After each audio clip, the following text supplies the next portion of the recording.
আসসালামু আলাইকুম, কেমন আছেন সবাই? আবার আপনাদের মাঝে আমি চলে আসলাম। তো আজকে আমি আপনাদেরকে হাঁসের মাংস রান্না করে দেখাবো রসুন দিয়ে।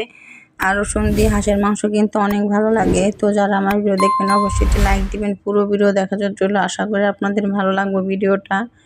তো প্রথমে দেখতে পাচ্ছেন আমি হাঁসটাকে সুন্দরভাবে কেটে ধুয়ে পরিষ্কার করে নিয়েছি। তো একটা আমি প্যানের মধ্যে নিয়েছি ঢেলে, এখানে 4টা পেঁয়াজ কুচি দিয়েছি। এখানে আমি 1.5 টেবিল চামচের মতন রসুন বাটা দিয়েছি, 1 টেবিল চামচের মতন আদা বাটা দিয়েছি, 1 টেবিল চামচের মতন আমি এখানে জিরা বাটা দিয়েছি। আর এখানে আমি শুকনো মরিচ বাটা দিয়েছি প্রায় 1.5 টেবিল চামচের মতন। এখন আমি হলুদের গুঁড়ো দিয়ে দিলাম এখানে 1 টেবিল চামচের মতন, ধনের গুঁড়ো দিয়ে দিলাম 1/2 টেবিল চামচের মতন, আর স্বাদ মতন আমি লবণ দিয়েছি। আর এখানে আমি কিছু গরম মশলা নিয়েছি, 2টা তেজপাতা, 3-4 টুকরো দারুচিনি, 3-4টা এলাচ, লবঙ্গ। আর এখন আমি পরিমাণ মতো তেল দিয়ে দিলাম। তেলটা দিয়ে আমি মাংসটাকে হাতে মেখে নিব। আর এভাবে কিন্তু হাঁসটা হাতে মেখে রান্না করলেও কিন্তু অনেক ভালো লাগে। তো একটু বেশি সময় লাগিয়ে আমি হাঁসের মাংসটা খুব ভালোভাবে আস্তে আস্তে মেখে নিব। আর বাটা মশলা দিয়ে তো ভালো লাগে খেতে।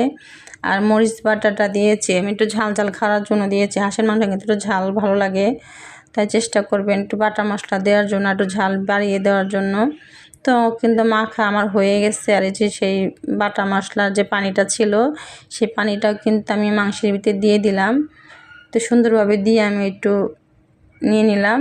তো এখন আমি চুলায় বসিয়ে দিয়েছি, বসিয়ে দিয়ে আমি ঢাকনা দিয়ে ঢেকে দিলাম।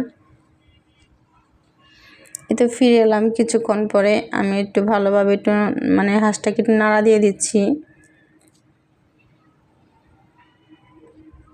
তো খুব ভালোভাবে আমি একটু নেড়ে দিলাম। তো নাড়া দেওয়া শেষ হয়ে গেছে। তখন আমি আবার ঢাকনা দিয়ে হাঁসটাকে ঢেকে দিব কষানোর আগ পর্যন্ত। দেখেন অনেক পানি কিন্তু বের হয়েছে, এই পানিতে কিন্তু আমার হাঁসটা ভালোই কষানো হয়ে যাবে। তো ফিরে এলাম আবার কিছুক্ষণ পরে। তো দেখতে পাচ্ছেন আমার মাংসটা কিন্তু অনেকটাই কষানো হয়ে গেছে, ঝোলের পানিটা কিন্তু শুকিয়ে গেছে, মাংস কষানো হয়ে গেছে। তো খুব ভালোভাবে কিন্তু আমি নাড়া দিচ্ছি। তো আমি যেহেতু হাঁস আমি অনেকক্ষণ সময় লাগে হাঁসটাকে কষাবো। তো দেখতেই পাচ্ছেন আমি কিন্তু অনেক সময় লাগে আস্তে আস্তে করে কষিয়ে নিচ্ছি মাংসটাকে। হাঁস বলেন আর যে কোনো মাংসই বলেন, যাই বলেন, যদি কষানো ভালো হয় তাহলে কিন্তু স্বাদটা বেশি ভালো হয়। তো এখানে আমি 4টা রসুন দিয়ে দিলাম। রসুনটা দিয়ে আমি আরও কিছুক্ষণ হাঁসটাকে কষিয়ে নেব খুব ভালোভাবে। যত কষাবেন হাঁস কিন্তু তত ভালো লাগে খেতে। আর রসুন দিয়ে তো হাঁসের মাংস আরও বেশি ভালো লাগে। তো খুব ভালোভাবে আমি কষিয়ে নিচ্ছি, অনেক সময় লাগিয়ে আমি আস্তে আস্তে কিন্তু কষিয়ে নিয়েছি। তো বুঝতেই পারছেন কিন্তু আমি কিন্তু অনেক সময় লেগে কিন্তু হাঁসটাকে আমি খুব ভালোভাবে কষিয়ে নিয়েছি। তো আমার কিন্তু কষানো হয়ে গেছে। এখন আমি এখানে যেহেতু মাংসটা প্রায় হয়ে গেছে, এখন কিন্তু আমি এখানে গরম পানি দিব। এখানে ঠান্ডা পানি দিলে কিন্তু ভালো লাগবে না, কারণ এখানে কিন্তু মাংসটা প্রায় অর্ধেক হয়ে গেছে। তো চেষ্টা করবেন গরম পানি দেওয়ার জন্য। গরম পানি দিলে হাঁসের টেস্টটা খুব ভালো লাগে আর কি খেতে। তো আমি গরম পানি দিয়ে খুব ভালোভাবে আবারও নেড়ে দিচ্ছি, যেন মাংসটা একটু ভালোভাবে সিদ্ধ হয়ে যায়। যাতে হাঁসটা কিন্তু শক্ত হয়, তারপর একটু বেশি করে পানি দিয়েছি যেন খুব ভালোভাবে রান্নাটা হয়ে যায়। তো আমি একটা ঢাকনা দিয়ে ঢেকে দিলাম। তো ফিরে এলাম আবার কিছুক্ষণ পরে। আমি একটু ভালোভাবে নেড়ে দিব। তো দেখতেই পাচ্ছেন আমি একটু ভালোভাবে নেড়ে দিলাম। নেড়ে দিয়ে চারপাশটা একটুখানি যে মশলাটা লেগে থাকে সেটাকে আমি একটু করে দিই, জানি মশলাটা ঝোলের সাথে মিশে যায়। তো আমি আবার ঢাকনা দিয়ে ঢেকে দিলাম।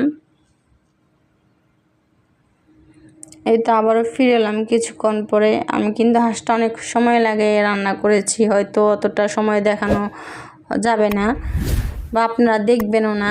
তো আমি কিন্তু হাঁসটা কিন্তু অনেক সুন্দর করে রান্না করেছি। তো দেখতেই পাচ্ছেন আমার কিন্তু হাঁসটা কিন্তু প্রায় রান্না শেষ হয়ে গেছে। আমি এই পর্যায়ে রাখবো, যেহেতু অল্প ঝোল আছে, এই ঝোলটাও টেনে যাবে, এতটুকু থাকবে না ঝোল। তো আমি নামিয়ে ফেলেছি, চুলার জালটা নিভিয়ে ফেলেছি। তো এটা বাটিতে নামিয়ে নিলাম। দেখেন কতটুকু কালার আসছে, অনেক সুন্দর ছিল রান্নাটা।